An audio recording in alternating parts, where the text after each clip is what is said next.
निवेदिता शुक्ला। 2019 के इस चुनाव में बीजेपी ममता बनर्जी की तृणमूल कांग्रेस को बिल्कुल बख्शने के मूड में नजर नहीं आ रही है। ममता के खिलाफ सियासी लड़ाई की शुरुआत बीजेपी ने एनआरसी के मुद्दे पर मचे घमासान के साथ ही कर दी थी। इस मुद्दे पर टीएमसी को बैकफुट पर लाने वाली बीजेपी ने अब ममता के सियासी गढ़ में भी सेंध लगानी शुरू कर दी है। 9 जनवरी को ही बीजेपी ने टीएमसी के सिटिंग एमपी सौमित्र खान को पार्टी में शामिल कराकर ममता बनर्जी को बड़ा झटका दे दिया।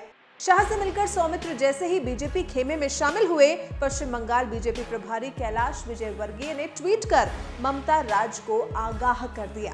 अपने पहले ट्वीट में विजयवर्गीय ने कहा, पश्चिम बंगाल के नेताओं को अब बीजेपी की राष्ट्रवादी विचारधारा रास आने लगी है। टीएमसी सांसद सौमित्र खान ने भी ममता बनर्जी का साथ छोड़ दिया और भाजपा में शामिल हो गए। ये सिलसिला लगातार जारी है क्योंकि ममता राजनीति का दौर अब खत्म जो होने वाला है। कैलाश विजयवर्गीय ने एक और ट्वीट करते हुए कहा, 2019 चुनाव के लिए मोदी सुनामी कमर कस रही है। पश्चिम बंगाल में इसकी शुरुआत 2 टीएमसी सांसदों के रूप में ममता को झटके से हो चुकी है। इधर सौमित्र खान ने बीजेपी ज्वाइन की और उधर बोलूपुर के टीएमसी सांसद अनुपम हाजरा को भी बीजेपी में शामिल होने की आशंका के चलते ममता ने पहले ही पार्टी से बाहर का रास्ता दिखा दिया। कभी टीएमसी में रहे बीजेपी नेता मुकुल रॉय ने भी सीएम ममता पर निशाना साधते हुए ट्वीट किया।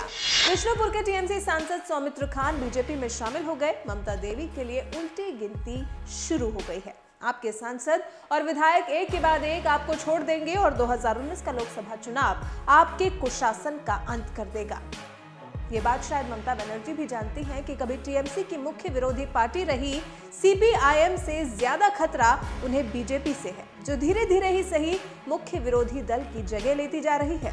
यही वजह है कि बीजेपी और टीएमसी में समय समय पर टकराव होता रहा है। इसीलिए इस बार 2019 के चुनाव में बीजेपी के पास जहां मिशन 22 हासिल करने की चुनौती होगी, तो वहीं दूसरी तरफ ये भी देखना दिलचस्प होगा कि ममता बनर्जी टीएमसी में मची भगदड़ के साथ चुनाव में बीजेपी को कैसे रोक पाती है।